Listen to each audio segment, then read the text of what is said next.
Bismillahirrahmanirrahim. Assalamualaikum warahmatullahi wabarakatuh. Alhamdulillahirrabbilalamin. Berjumpa kembali bersama Pak Khairon dalam pembelajaran pendidikan agama Islam untuk kelas 10 yang Bapak banggakan. Hari ini kita akan melanjutkan bagian ketiga dari materi PAI kelas 10 tingkat SMA SMK tentang hikmah ibadah haji, zakat, dan wakaf dalam kehidupan. Pada bagian ketiga ini kita akan membahas zakat dan wakaf. Oke, kita akan membahas materi zakat terlebih dahulu. Apa saja yang akan dibahas? Yang pertama, pengertian dan hukum zakat. 2. Macam-macam zakat. 3. Syarat, rukun, dan mustahik zakat. Dan yang terakhir, yang keempat, hikmah zakat. Zakat secara bahasa memiliki arti yang pertama, bertambah atau tumbuh.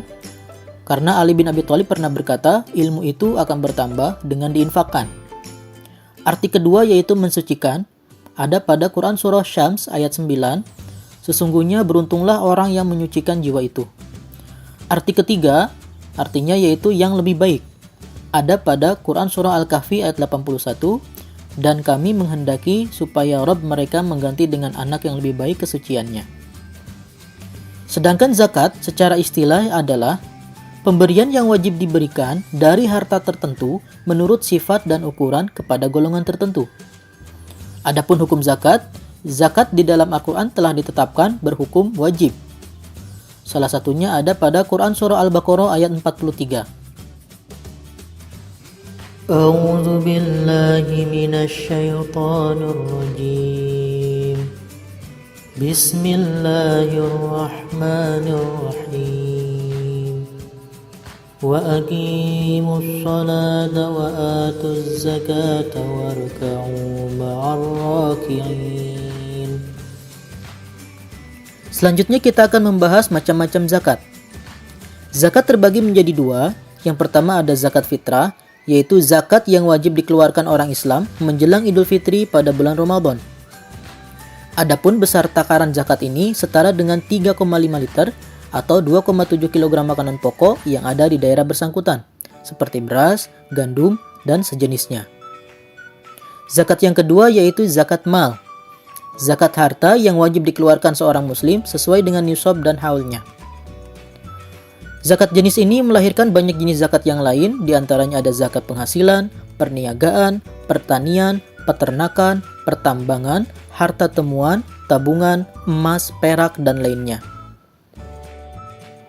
Berikut ini ada tabel zakat mal dari masing-masing jenis harta. Yang pertama, emas, nisabnya itu 20 dinar, kurang lebih 93,6 gram, dan besar zakatnya 2,5%. Kemudian yang kedua, perak, nisabnya 200 dirham, kurang lebih 672 gram, dan besar zakatnya juga 2,5%. Yang ketiga ada uang. Uang ini senilai dengan 93,6 gram emas, dan besar zakatnya 2,5%. Kemudian yang keempat ada harta perniagaan, nisabnya juga senilai dengan emas dan besar zakatnya 2,5%. Yang kelima hasil pertanian, yaitu nisabnya sebanyak 5 wasak, kurang lebih 691 kg. Jika penyiramannya dengan air hujan maka 10%, dan jika penyiramannya dengan tenaga pengangkutan maka besar zakatnya 5%. Yang keenam, binatang ternak, nisabnya itu kalau misalkan unta kurang lebih 5 ekor, besar zakatnya 5 ekor itu sama dengan 1 ekor. Kemudian kalau misalkan sapi atau kerbau, lebih dari 30 ekor untuk nisabnya, kemudian besar zakatnya 30 ekor sama dengan 1 ekor 1-2 tahun. Kemudian yang ketiga kambing, lebih dari 40 ekor, di mana besar zakatnya dari 40 ekor itu adalah 1 ekor 2-3 tahun. Kemudian yang ketujuh ada hasil tambang, nisabnya sesuai nisab emas dan perak, dan besar zakatnya adalah 2,5%. Dan yang terakhir ada barang temuan atau rikaz, nisabnya itu sesuai nisab emas dan perak, dan besar zakatnya 20%. Berikutnya pembahasan yang ketiga yaitu syarat, rukun, dan mustahik zakat. Adapun syarat muzaki, yaitu syarat bagi orang yang mau mengeluarkan zakat, diantaranya yang pertama Islam, yang kedua merdeka, yang ketiga baligh, dan yang keempat adalah berakal. Kemudian syarat harta, yaitu jenis harta yang akan dikeluarkan zakatnya. Yang pertama, milik penuh. Artinya harta tersebut tidak ada hak orang lain. Yang kedua, berkembang, sifat harta mendatangkan keuntungan. Ketiga, mencapai nisab, mencapai jumlah minimal untuk mengeluarkan zakat. 4. Lebih dari kebutuhan pokok, harta tersebut melebihi kebutuhan keluarga. 5. Bebas dari hutang, baik hutang kepada Allah atau nazar atau wasiat atau hutang terhadap sesama manusia. Kemudian syarat yang terakhir yaitu berlaku 1 tahun atau haul. Harta tersebut genap dimiliki selama 1 tahun. Adapun rukun zakat, yang pertama, pengeluaran hak milik pada sebagian harta yang terkena wajib zakat. Kemudian yang kedua, diserahkan kepada orang yang mengurus zakat atau amil zakat. Dan yang ketiga, amil zakat menyerahkan kepada orang yang berhak menerima zakat sebagai pemilik. Mustahik zakat, yaitu orang-orang yang berhak menerima zakat, diantaranya yang pertama, fakir, yaitu orang yang tidak bisa memenuhi kebutuhan pokok sehari-hari karena tidak bisa berusaha lagi. Kemudian yang kedua, miskin, orang yang sudah berusaha atau bekerja, akan tetapi hasilnya tidak bisa memenuhi kebutuhan sehari-hari. Ketiga, ada amil, orang yang bertugas mengambil zakat dari para muzaki untuk diberikan kepada para mustahik. Kemudian yang keempat, mu'allaf, yaitu orang yang baru memeluk agama Islam, diberikan zakat sebagai penguat keislamannya. Adapun mustahik zakat yang kelima yaitu fi sabilillah, yaitu orang yang ikhlas berjuang di jalan Allah. Yang keenam, gharimin, yaitu orang muslim yang memiliki hutang dan tidak mampu untuk membayarnya. Kemudian yang ketujuh, ibnu sabil atau musafir, yaitu orang yang sedang melakukan perjalanan jauh dan kehabisan biaya. Yang terakhir, yang kedelapan, yaitu hamba sahaya, yaitu digunakan untuk membebaskan orang yang menjadi budak atau hamba sahaya. Selanjutnya, hikmah zakat. Adapun hikmah zakat bagi muzaki, yaitu orang yang mengeluarkan zakat: 1. Memperoleh ridha Allah. 2. Membersihkan harta.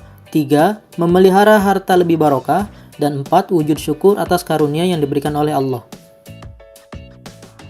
Adapun hikmah zakat bagi mustahik, yaitu bagi orang yang menerima zakat: 1. Menjauhkan sifat tercela.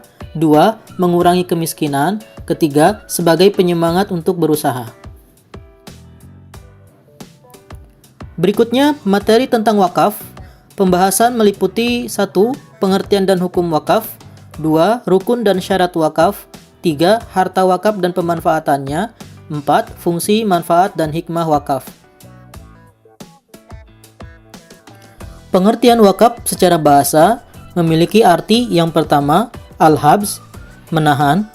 Kemudian yang kedua adalah al-man'u, mencegah, yaitu berarti menahan untuk tidak dijual, tidak dihadiahkan atau diwariskan.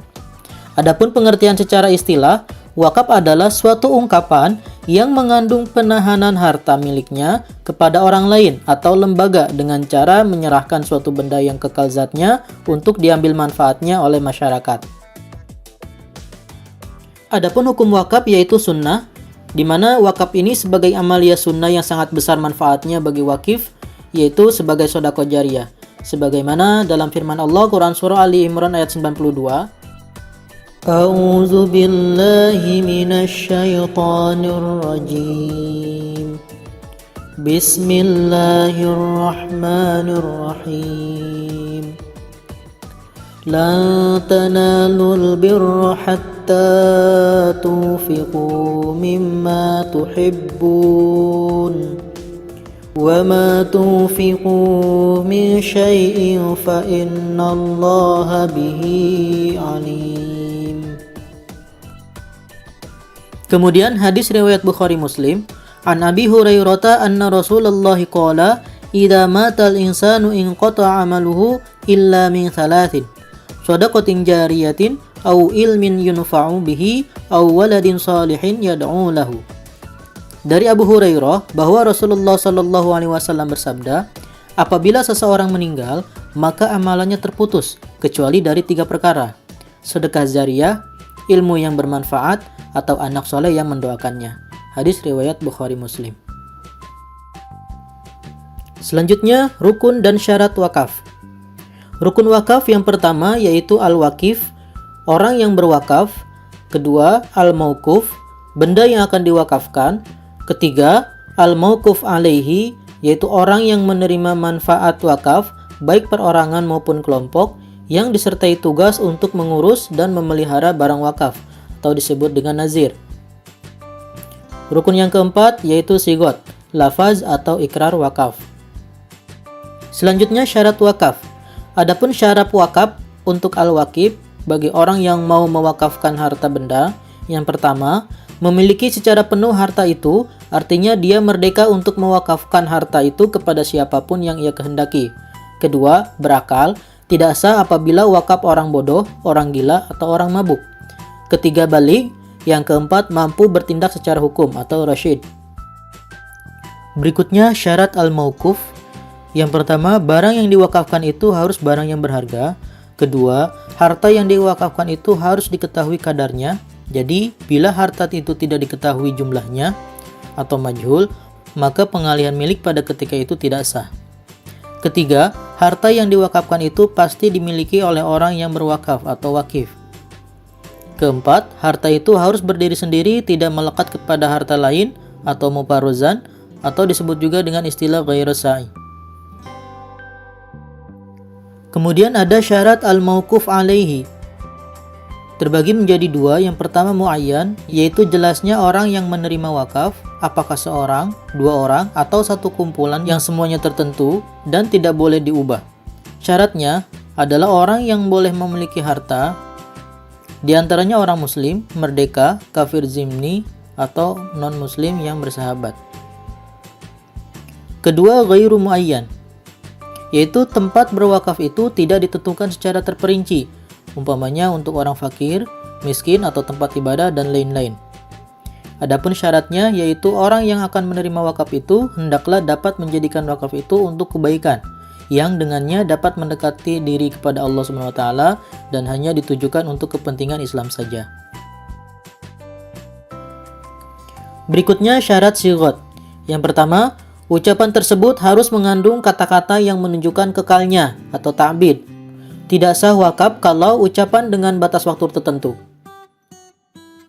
Kedua, ucapan itu dapat direalisasikan segera atau tanjiz tanpa disangkutkan atau digantungkan kepada syarat tertentu.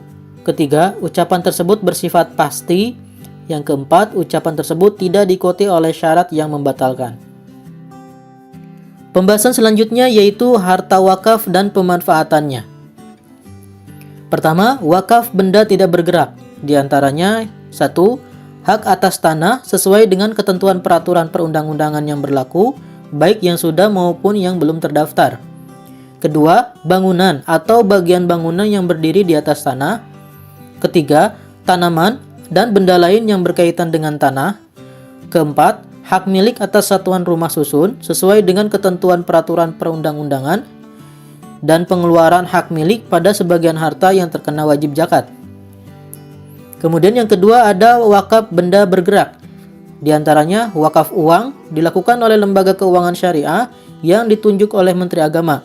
Dana wakaf berupa uang dapat diinvestasikan pada aset-aset finansial dan pada aset real. Kedua, logam mulia, yaitu logam dan batu mulia yang sifatnya memiliki manfaat jangka panjang. Ketiga, surat berharga. Keempat, kendaraan. Kelima, hak atas kekayaan intelektual atau haki yang mencakup hak cipta, hak paten, hak merek, dan desain produk industri. Yang terakhir, hak sewa seperti wakaf bangunan dalam bentuk rumah. Selanjutnya pembahasan yang terakhir, fungsi, hikmah, dan manfaat wakaf. Adapun fungsi wakaf terbagi menjadi 4. Yang pertama ada fungsi ekonomi, di mana salah satu aspek yang terpenting dari wakaf adalah keadaan sebagai suatu sistem transfer kekayaan yang efektif. Yang kedua, fungsi sosial. Bila wakaf diurus dan dilaksanakan dengan baik, berbagai kekurangan akan fasilitas dalam masyarakat akan lebih mudah teratasi. Ketiga, sebagai fungsi ibadah, wakaf merupakan satu bagian ibadah dalam pelaksanaan perintah Allah Subhanahu wa taala serta dalam memperkokoh hubungan dengan Allah. Yang terakhir yaitu fungsi akhlak. Wakaf akan menumbuhkan akhlak yang baik di mana setiap orang rela mengorbankan apa yang paling dicintainya untuk suatu tujuan yang lebih tinggi daripada kepentingan pribadinya. Berikutnya hikmah wakaf. Yang pertama, sebagai salah satu cara beribadah kepada Allah Subhanahu wa taala.